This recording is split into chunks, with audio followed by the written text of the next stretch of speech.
তোমারই হরিপ্রিয়ে। নমস্কার, সুপ্রভাত, সবাইকে স্বাগত। সবথেকে বেশি আকর্ষণীয় হচ্ছে এই অনুষ্ঠানে প্রতিটি অংশ, কোনোটা বাদ দিয়ে কোনোটাকে ধরা যাবে না। প্রথম হচ্ছে যোগ, নিখুঁত আলোচনা পণ্ডিতজি করেন। সেদিন একজন বলছেন যে বিশুদ্ধ জ্যোতিষের বা যেটাকে বলা হচ্ছে প্রপার অ্যাস্ট্রোলজির আজকে খুব অভাব। আমি বললাম যে, আমাকে জিজ্ঞেস করছেন যে তোমরা তো ওখানে দেখো অনেক। আমি বললাম যে হ্যাঁ, সেটা তো ঠিক। সঠিক গ্রহ, আমরা তো ছকের উপর আলোচনা করি যে কোনো অ্যাস্ট্রোলজাররা, তো তার গ্রহের টেম্পারমেন্ট, যোগ, কোন গ্রহের কি গুরুত্ব, এগুলো আলোচনা করার লোক সত্যি কম আজকে। তো তার মধ্যে অন্যতম দৃষ্টান্ত হচ্ছে ভৃগুদা। এত নিখুঁত ব্যাখ্যা, আমার মনে হয় যে আমাদের দিকে দিকে গড়িয়ে ওঠা নানান রকম জ্যোতিষ ইনস্টিটিউশনের কথা অনেকে বলেন, প্রচার করেন, বা আমরা জানি অনেকে। ভৃগুদা কেন এখনও ইনস্টিটিউশন সেই অর্থে খোলেননি আমি জানি না।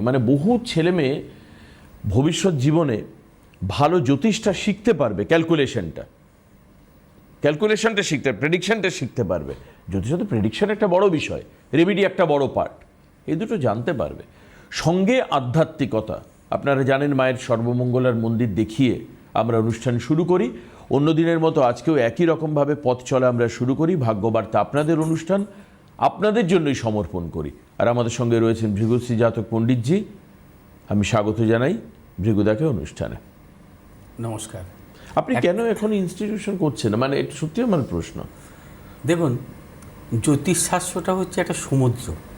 সে তো আমার মনে হয় আমি এখনো ছাত্র, শিক্ষক কবে হবো তাই বলুন? তা ঠিক, কিন্তু যারা করছে অনেক স্কুল নাকি করেছে, অনেক কিছু ওয়েবসাইটে মেসেজ আসবে, আমি জানি না তারা কিভাবে কি করে। আপনি সত্যি আলাদা, আমি জানি, সবই ভেতরের খবর জানি, তারা কিভাবে শিক্ষকতা করে বা তাদের কতটুকু জ্যোতিষ সম্বন্ধে জ্ঞান আছে। সবাই তো ভাবে আমি জ্ঞানী না, সেটা ভাবে। অজ্ঞানী কে কাকে ভাবে? গ্রহগত ব্যাখ্যা, যোগ, আপনার মতো আমি হয়তো সব জ্যোতিষের সঙ্গে আমার পরিচয় হয়নি, আমি অজ্ঞানী এখনো। না, সেটা আপনার মহানুভবতা, হয়তো আপনার মহানুভবতা আপনার মনে হতে পারে। কিন্তু তবু আমরা যেটুকু দেখি, আমারও প্রায় 16 বছর হয়ে গেল সঞ্চালনা করতে করতে, যেটুকু দেখেছি তাতে মনে হয় যে গ্রহগত ব্যাখ্যা, যোগ সংযোগ, আপনার ছক, হরোস্কোপ, এই ব্যাখ্যা করা আমার কাছে খুব বেশি। আমি যে সবার অনুষ্ঠান করি তাও নয়, বা সবাইকে চিনি তাও নয়, কিন্তু অসাধারণ। ভাগ্যবার্তায় এইটা আমাদেরকে এনরিচ করে সকালবেলা, ইভেন সিটিভিএনকেও এনরিচ করে যে একটা প্রপার অ্যাস্ট্রোলজির অনুষ্ঠান হচ্ছে সকালে। ইট ইজ অল, আর কিছু না, সেটাই ভালো। হ্যাঁ, একটা প্রপার অ্যাস্ট্রোলজির প্রোগ্রাম হয়। স্বাগত ভৃগুদেব। আজকেও গুরুকথা থাকবে ভারত সেবাশ্রমের প্রতিষ্ঠাতা স্বামী পূর্ণমানন্দ মহারাজকে নিয়ে বলবো। প্রথমে আজকের থাকবে রাশিফল এবং আপনাদের ফোনও থাকবে। আজ হচ্ছে কৃষ্ণপক্ষের প্রতিপদ তিথি। আজ সূর্য সিদ্ধান্ত মতে সৌভাগ্যযোগ। আজকের গোচরে আত্মকারক গ্রহ হচ্ছে শুক্র। আজকের গোচরে রাজ্যকারক হচ্ছে বুধ এবং শুক্র। আজকের রাহুকাল সকাল 10টা 4 মিনিট থেকে সকাল 11টা 44 মিনিট পর্যন্ত। আজকের অভিজিৎ মুহূর্ত দিবা 12টা 20 মিনিট থেকে 1টা 8 মিনিট পর্যন্ত দুপুর। রবি আজকে অবস্থান করবে কর্কট রাশির পুষ্যা নক্ষত্রে। চন্দ্র আজকে অবস্থান করবে কুম্ভ রাশির শতবিশা নক্ষত্রে। মঙ্গল আজকে অবস্থান করবে বৃষ রাশির মৃগশিরা নক্ষত্রে। বুধ আজকে অবস্থান করবে মিথুন রাশির পূর্ণবসু নক্ষত্রে। বৃহস্পতি আজকে অবস্থান করবে কর্কট রাশির পুষ্যা নক্ষত্রে। শুক্র আজকে অবস্থান করবে সিংহ রাশির উত্তর ফাল্গুনী নক্ষত্রে। শনি আজকে অবস্থান করবে মীন রাশির রেবতী নক্ষত্রে। রাহু আজকে অবস্থান করবে কুম্ভ রাশির শতবিশা নক্ষত্রে। কেতু আজকে অবস্থান করবে সিংহ রাশির মঘা নক্ষত্রে। আজ রাশির সপ্তম ভাবে শুক্র এবং কেতুর অবস্থান, অর্থাৎ শুক্র কেতুযুক্ত বা শুক্র রাহুযুক্ত অবস্থানকে বলা হয় জড়ত্ব যোগ। অত্যন্ত অশুভ এই যোগ। যদি কোনো জাতক জাতিকার জন্মকালীন জন্মছকে লগ্ন বা রাশির সপ্তমভাবে, বিশেষ করে অগ্নি রাশিতে সপ্তম ভাব থাকে, সপ্তম ভাবে যদি শুক্র রাহুর অবস্থান থাকে বা শুক্র কেতুর অবস্থান থাকে, তার দাম্পত্য জীবন সুখের হয় না। ধরুন কোনো জাতক জাতিকার জন্মকালীন তার কুম্ভ লগ্ন বা কুম্ভ রাশি, তার সপ্তমভাবে শুক্র কেতু বা শুক্র রাহুর অবস্থান, অর্থাৎ সিংহ রাশির ঘর। সিংহ রাশি হচ্ছে অগ্নি রাশি, তার দাম্পত্য সুখ আসে না জীবনে। কোনো জাতক জাতিকার তুলা লগ্ন বা তুলা রাশি, তার সপ্তমভাবে অর্থাৎ মেষ রাশিতে শুক্র কেতুযুক্ত বা শুক্র রাহুযুক্ত অবস্থান করছে, তার দাম্পত্য জীবন কখনোই সুখের হয় না। আবার কোনো জাতক জাতিকার মিথুন লগ্ন মিথুন রাশি, তার সপ্তমভাবে শুক্র রাহুযুক্ত বা শুক্র কেতুযুক্ত ধনুরাশিতে অবস্থান করছে, তার দাম্পত্য জীবন কখনো সুখের হয় না। যদি শুক্র চন্দ্র রাহুযুক্ত অবস্থা থাকে অগ্নি রাশিতে সপ্তমভাবে, তাহলে তার সংসার জীবন 3 মাস থেকে 9 মাস, মানে এতটাই খারাপ হয়। অর্থাৎ অগ্নি রাশিতে শুক্র রাহুযুক্ত বা শুক্র কেতুযুক্ত লগ্নের সপ্তম ভাব যদি হয়, তার সাথে যদি শুক্র চন্দ্র রাহুযুক্ত অবস্থা থাকে, অর্থাৎ শুক্র চন্দ্র রাহু, তার দাম্পত্য জীবন মানে বিশেষভাবে খারাপ হয়। অর্থাৎ গোচরে আজকে যে জড়ত্ব দোষটা আছে, এই যোগ কিন্তু ভালো নয়। অর্থাৎ দাম্পত্য জীবনের ক্ষেত্রে সমস্যা আসবেই যদি কোনো জাতক জাতিকার সপ্তম ভাব অগ্নি রাশিতে থাকে। অনেক ক্ষেত্রে দেখা যায় যে শুক্র রাহুযুক্ত আবার চন্দ্রযুক্ত অবস্থায়, অর্থাৎ শুক্র চন্দ্র রাহু লগ্নের দ্বাদশভাবেও হয় বা লগ্নের অষ্টম ভাবেও থাকে, সেটাও কিন্তু খারাপ। সেটা কিন্তু কোনো অগ্নি রাশির ক্ষেত্রে নয়। শুক্র রাহু চন্দ্র বা শুক্র রাহু যদি কখনো কোনো জাতক জাতিকার লগ্ন সাপেক্ষ দ্বাদশে বা অষ্টমভাবে থাকে, তার দাম্পত্য জীবন কখনোই সুখের হয় না। একটা দেখাতে পারবেন না আমাকে। মানে সপ্তম ভাব হচ্ছে অগ্নিকারক গ্রহে বললেন। অগ্নিকারক গ্রহ আবার যদি দুস্থানগত থাকে, আচ্ছা, শুক্র রাহুযুক্ত বা শুক্র কেতুযুক্ত অবস্থায় দ্বাদশভাবে বা অষ্টমভাবে থাকে, তারও দাম্পত্য জীবন সুখের হয় না। আচ্ছা, মানে হচ্ছে আমরা যেটাকে বলি মাঙ্গলিক দোষ, অমুক তমুক দোষ দিই, কিন্তু অ্যাকচুয়ালি কিন্তু সেটা নয়। আচ্ছা, দাম্পত্য অর্থাৎ ম্যারেজ লাইফে যে সুখের ব্যাপারটা, একটা মানুষ সারা জীবন সুখে থাকবে, অর্থাৎ বিবাহের পর দাম্পত্য সুখ যেটাকে বলে, ঠিক, সেটা হচ্ছে আপনার অনেক ক্ষেত্রে দেখা যায় যে মাঙ্গলিক দোষ তার রাশিচক্র খণ্ডন হয়। অনেক ক্ষেত্রে স্বক্ষেত্রে মঙ্গল বৃহস্পতি যুক্ত দৃষ্ট থাকলে মাঙ্গলিক দোষ স্বক্ষেত্রেও খণ্ডন হয়, বা মাঙ্গলিক পাত্রপাত্রী যুক্ত যদি হয় কখনো, বা তাদেরও যদি বৃহস্পতি যুক্ত বৃহস্পতি দৃষ্ট থাকে পাত্রপাত্রীর, তাহলেও মাঙ্গলিক দোষ জন্মছকে খণ্ডন হয়। সেটা নিয়ে দুশ্চিন্তার কিছু নেই। কিন্তু সমস্যা কিন্তু অনেক দিক অন্যান্য গ্রহের ক্ষেত্রেও হতে পারে, সেটাও কিন্তু ভাবনা চিন্তা করতে হবে। অর্থাৎ শুধু মাঙ্গলিক দোষকে দায়ী করবেন না। আমাকে একজন ফোন করে বলছে গতকালই বোধহয়, যে দাদা শনি 7.5 পড়েছে, ছেলের বিয়ে দেবো এখন। আর 7.5 বছর আপনি চুপচাপ বসে থাকবেন? 7.5 বছর বয়স আপনার ছেলের বয়স কত হবে? হ্যাঁ, এইসব কে আপনাদের এই বাজে ধারণা দিয়েছে? হ্যাঁ, কে দিয়েছে এসব বাজে ধারণা আপনাদের, যে 7.5 বছর আপনার ছেলে বসে থাকবে? 7.5 পড়ছে, তাই তো কোনো যুক্তি আছে বলুন? মেষ রাশি ছেলেটি, হ্যাঁ, 7.5-তে বিয়ে দিলে তার ছেলের দাম্পত্য সুখ আসবে না। কেউ ওনাকে বলেছে, কেউ বুঝিয়েছে। তার মানে এইসব কখনো না, এগুলো ফাঁদে পা দেবেন না। তারপরে আমাকে কালকে অনলাইনে দেখালো, মানে পাত্রপাত্রী জড়ানো এখনো দেখা হয়নি। আচ্ছা, কালকে রাতে পাঠিয়েছি, আজকে দেখে দেবো। আচ্ছা, বুঝতে পারলেন, আজকে দেখে দেবো। মানে প্রচুর মানুষের ভুল ধারণা, ভুল বোঝানোতে মানুষের মধ্যে একটা ভীতি কাজ করে। এটা ঠিক নয়, এটা মাথায় রাখবেন। যদি কোনো ডাউট হয় আপনারা ক্লিয়ার করে নেবেন সেটাকে, এই হচ্ছে বিষয়। আসবো আজকে রাশিফল নিয়ে। আজ মেষ রাশি জাতক জাতিকাদের ক্ষেত্রে অত্যন্ত শুভ অর্থলাভ, কর্মক্ষেত্রে সাফল্য, পেশাগত ব্যবসার সাথে যুক্ত আছেন, বিশেষভাবে শুভ ফল পাবেন। আর শুভ দিক দক্ষিণ পূর্ব দিক, শুভ রং হচ্ছে আপনাদের লাল এবং সবুজ। আজ 3 সংখ্যার জাতক জাতিকাদের ক্ষেত্রে বিশেষভাবে শুভ, 2 সংখ্যার জাতক জাতিকাদের ক্ষেত্রে অশুভ। বিশ্বরাশি জাতক জাতিকাদের ক্ষেত্রে আজ কর্মক্ষেত্রে সাফল্য, ব্যবসা ক্ষেত্রে সাফল্য। বিশ্বরাশি জাতক জাতিকাদের দূরযাত্রার ক্ষেত্রে সাফল্য। বিশ্বরাশি জাতক জাতিকাদের আজ প্রবল অর্থলাভের যোগ। আজ আপনারা যে কোনো শুভ কাজের ক্ষেত্রে দক্ষিণ পশ্চিম দিকে অগ্রসর হবে সাফল্য। শুভ রং হচ্ছে আমাদের সাদা এবং নীল। আজ 8 সংখ্যার জাতক জাতিকাদের ক্ষেত্রে বিশেষভাবে শুভ। 3 সংখ্যার জাতক জাতিকাদের ক্ষেত্রে অশুভ। মিথুন রাশির জাতক জাতিকাদের ক্ষেত্রেও আজ কর্মস্থানে সাফল্য, কর্মপ্রাপ্তি যোগ এবং যারা কর্ম ব্যাপারে নতুন কোনো চিন্তাভাবনা করছেন তাদের ক্ষেত্রে সাফল্য। ব্যবসায়ীদের ক্ষেত্রে বিশেষভাবে শুভ। যারা ট্রেডিংমূলক ব্যবসা করেন আজ যে কোনো শুভ কাজের ক্ষেত্রে উত্তর পশ্চিম দিকে অগ্রসর হবে সাফল্য। শুভ রং হচ্ছে আপনাদের সবুজ এবং নীল। আজ 9 সংখ্যার জাতক জাতিকাদের ক্ষেত্রে বিশেষভাবে শুভ। 3 সংখ্যার জাতক জাতিকাদের ক্ষেত্রে অশুভ। কর্কট রাশির জাতক জাতিকাদের ক্ষেত্রে আজকের দিনটিও প্রতিকূলতা, নানাবিধ কারণে কিন্তু আজকে সমস্যা আসতে পারে এবং বিশেষ করে পারিবারিক জীবনে নানারকম প্রতিকূলতা আসতে পারে, অর্থনাশ এবং কর্মক্ষেত্রে প্রবল গুপ্ত শত্রু বৃদ্ধি হতে পারে। কোনো মতানৈক্যে জড়াবেন না। শুভ দিক পূর্ব দক্ষিণ দিক। শুভ রং হচ্ছে আমাদের সাদা এবং লাল। আজ 9 সংখ্যার জাতক জাতিকাদের ক্ষেত্রে শুভ। 8 সংখ্যার জাতক জাতিকাদের ক্ষেত্রে অশুভ। সিংহ রাশির জাতক জাতিকাদের ক্ষেত্রে আজকের দিনটি অত্যন্ত শুভ। আজ আপনাদের কর্মক্ষেত্রে সাফল্য, ব্যবসা ক্ষেত্রে সাফল্য, পেশাগত ব্যবসায় যারা যুক্ত আছে সাফল্য, যারা ক্রিয়েটিভ জগতের সঙ্গে যুক্ত আছে অত্যন্ত সাফল্যের যোগ।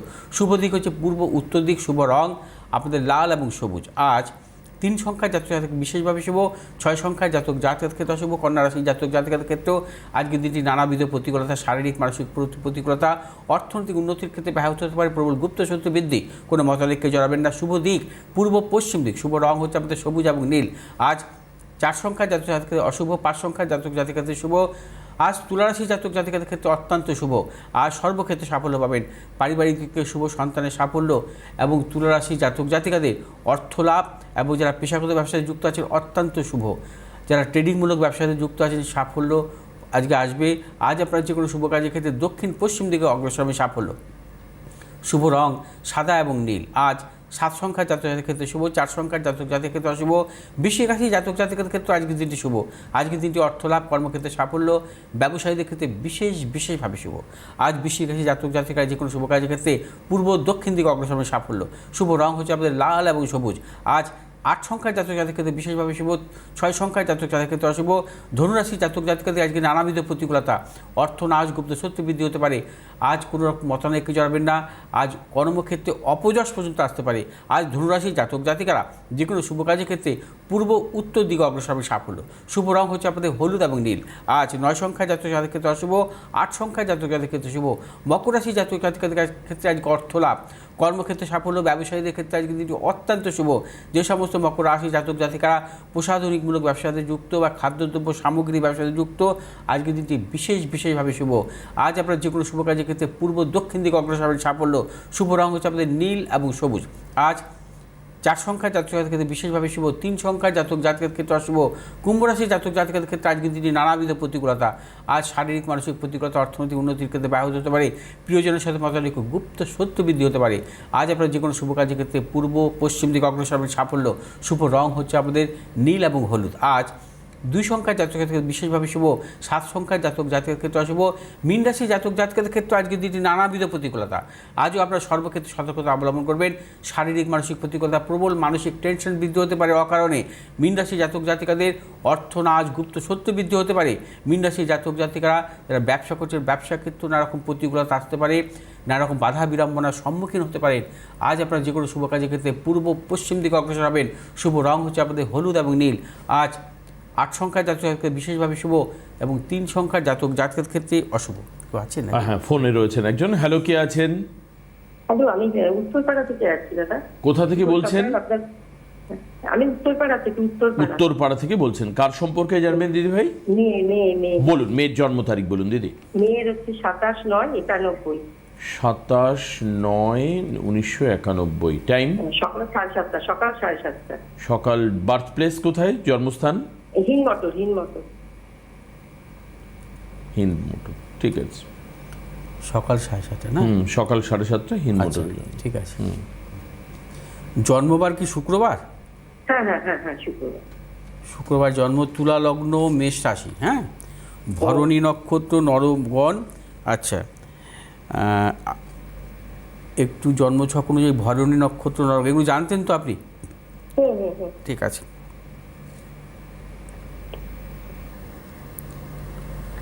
জন্মছক অনুযায়ী জন্মকালীন শনি গ্রহ রেক্টোগেট অবস্থায় ছিল।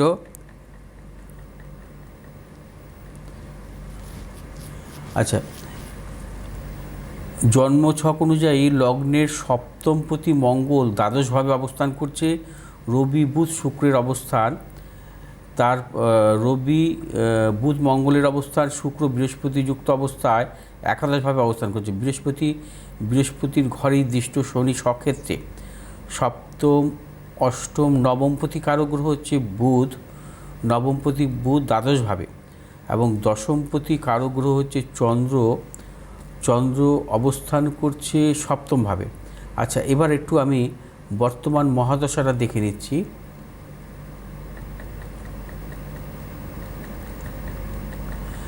এখন বর্তমানে মহাদশা চলছে, এর হচ্ছে মঙ্গলের মহাদশা। মঙ্গলের মহাদশা আগস্ট মাসের 7 তারিখ পর্যন্ত থাকবে, হ্যাঁ, এই সামনের মাসের।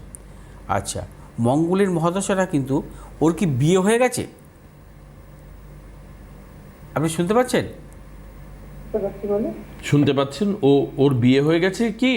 হ্যাঁ, বিয়ে হয়ে গেছে। কিন্তু মঙ্গলের মহাদশা কোনো সমস্যা দিয়েছে? একটু তো সমস্যা হয়েছিল বিয়ের পর, আচ্ছা। এখন এমনি ঠিকঠাক আছে। এখন ঠিকঠাক আছে? হ্যাঁ। আচ্ছা, কারণ হচ্ছে ওর বিবাহটা কবে হয়েছে? বিয়ে হয়েছে ওর 19-এর ওই মার্চে। 19 সালের মার্চ মাসে, না? হ্যাঁ। তাহলে ঠিক আছে। কারণ আমি কেন বললাম এই কথাটা, 7ই আগস্ট 2019 সাল থেকে মঙ্গলের দশা। 7ই আগস্ট মানে মার্চে হয়ে গেছে, ওই জন্য আমি আগস্ট মানে ধরে নিয়েছিলাম বোধহয় মঙ্গলের মহাদশার বিয়েটা হয়েছে। আচ্ছা আচ্ছা, তাহলেই মুশকিল ছিল। আচ্ছা, হ্যাঁ, তাহলেই মুশকিল ছিল। কারণ সপ্তমপতি মঙ্গল দ্বাদশভাবে অবস্থান করছে, সপ্তমপতি কম্বাস্ট অবস্থায় আছে। হ্যাঁ, তার যদি মঙ্গলের মহাদশা বিয়ে হয়, একদম মানে কোনো সমস্যা তো সমস্যাই থাকবে মঙ্গলের মহাদশায়। আচ্ছা। ওই জন্য আমি কথাটা জিজ্ঞেস করলাম যে কোনো সমস্যা এসেছে। ওর আগস্ট থেকে আছে, কিন্তু ওর বিয়েটা হয়েছে অ্যাকচুয়ালি চন্দ্রের মহাদশা হয়েছে। তো ঠিক আছে। চন্দ্র ছিল দশমপতি কারক গ্রহ, সপ্তমে ছিল, অসুবিধা হয়নি।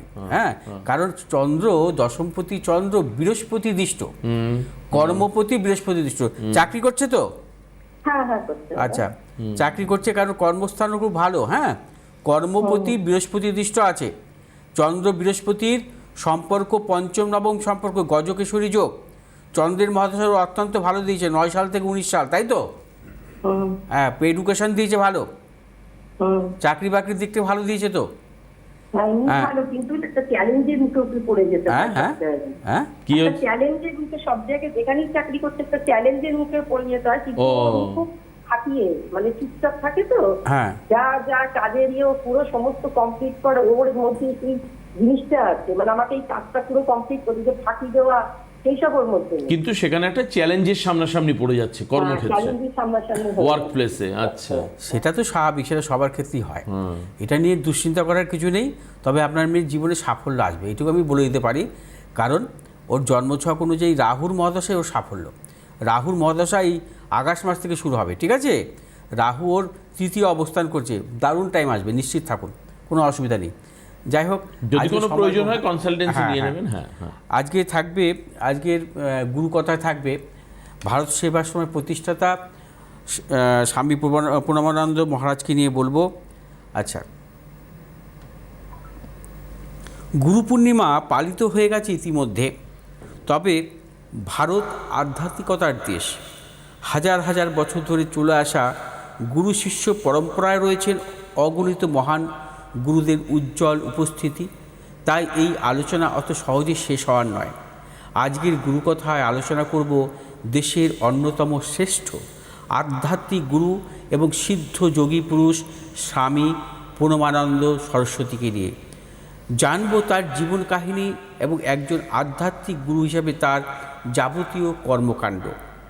পরাধীন ভারতের 1896 সালের 29শে জানুয়ারি মাঘী পূর্ণিমার দিন তৎকালীন অবিভক্ত বাংলার মাদারীপুর অত্যন্ত সাধারণ এক পরিবারে জন্মগ্রহণ করেন স্বামী পূর্ণমানন্দ। পিতার নাম ছিল বিষ্ণুচরণ ভূঁইয়া ও মাতা সারদা দেবী। তার সন্ন্যাসের পূর্ব নাম ছিল বিনোদ।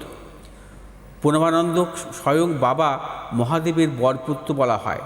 ছোটবেলা থেকে ঈশ্বর চিন্তা এবং আধ্যাত্মিকতার গভীর আকর্ষণ ছিল তার। মাত্র 17 বছর বয়সে স্বামী গম্ভীরনাথের কাছ থেকে দীক্ষা নেন। মাত্র 20 বছর বয়সে সাধনায় সিদ্ধিলাভ করেন এবং 1924 সালে প্রয়াগে অর্ধ কুম্ভমেলায় স্বামী গোবিন্দনানন্দ নিকট আনুষ্ঠানিক সন্ন্যাস গ্রহণ করেন এবং হয়ে যান স্বামী প্রণবানন্দ। স্বামী প্রণবানন্দ একধারে ছিলেন সন্ন্যাসী, সমাজ সংস্কারক এবং স্বাধীনতার যুদ্ধে অংশগ্রহণকারী এক বীর সন্ন্যাসী। ব্রিটিশ বিরোধী স্বাধীনতার যুদ্ধে যোগ দিয়ে তিনি গ্রেপ্তার হয়েছিলেন এবং সারা জীবন তিনি একাধিক প্রাচীন হিন্দু তীর্থক্ষেত্র সংস্কার করার জন্য অক্লান্ত পরিশ্রম করেছেন। তবে তার যে কীর্তি তাকে অমরত্ব প্রদান করেছে এবং তার আদর্শকে বহন করে চলেছে তার অবশ্যই ভারত সেবাশ্রম তৈরি। তিনি ভারত সেবাশ্রম সংঘ প্রতিষ্ঠা করেন 1917 সালে। বিশ্বজুড়ে সমাজ সংস্কার, সেবামূলক কর্মসূচি ও সনাতন ধর্মের প্রচারে ভারত সেবাশ্রম আজ এক অতি পরিচিত নাম। একজন আধ্যাত্মিক গুরু হিসাবে তিনি অসংখ্য ভক্ত শিষ্যকে মানব সেবা এবং সমাজ সংস্কারের কাজে উদ্বুদ্ধ করেছেন। সারা জীবন ধরে স্বামী প্রণবানন্দ সক্রিয় ছিলেন দেশের সনাতন সমাজকে ঐক্যবদ্ধ করতে এবং সংকীর্ণ জাতপাতের বিরাজাল থেকে সনাতন ধর্ম ও সংস্কৃতিকে রক্ষা করতে। তিনি সকল রকম ধর্মীয় আগ্রাসনের বিরুদ্ধে ছিলেন। তিনি ব্যক্তি চরিত্র নির্মাণ, আদর্শ পরিবার গঠন, যথাযথ শিক্ষা ইত্যাদিকে সর্বাধিক গুরুত্ব দিতেন। তিনি বলেছিলেন, হিন্দুদের মধ্যে ব্রাহ্মণ, ক্ষত্রিয়, বৈশ্য, চণ্ডাল আদির কোনো ভেদ নেই, অর্থাৎ সব হিন্দু সমান, সবার সমান অধিকার এবং সবাইকে সমান চোখে দেখতে হবে। আজও তিনি ঘরে ঘরে পূজিত হন এক আদর্শ গুরু, এক অন্যতম শ্রেষ্ঠ সাধক হিসাবে। 1941 সালের 8ই জানুয়ারি মাত্র 45 বছর বয়সে তিনি দেহত্যাগ করেন। আজও তার অগণিত ভক্ত এবং তার সংগঠনের সদস্যরা তার দেখানো পথে সনাতন ধর্মের স্বার্থে কাজ করে চলেছেন। জাতি, ধর্ম, বর্ণ নির্বিশেষে মানুষের সেবাই তাদের প্রধান উদ্দেশ্য। আজ এই মহান গুরু স্বামী প্রণবানন্দ ব্রহ্মচারীকে জানাই প্রণাম এবং শ্রদ্ধা। আবার গুরু কথা ফিরে আসবো আগামীকাল, একদম অর্থাৎ শনিবার। আমাদের তরফ থাকবে, থেকে থাকবে এই অনুষ্ঠান। নমস্কার থাকবে। হ্যাঁ, অবশ্যই এই অনুষ্ঠান থাকবে রাত্রেবেলা, আপনারা 9টার সময় অনুষ্ঠান দেখবেন। হ্যাঁ, আজকেই রাত 9টায় দেখবেন। সবাই ভালো থাকবেন, সুস্থ থাকবেন। অনেক নমস্কার। নমস্কার পণ্ডিতজিকে, নমস্কার সবাইকে।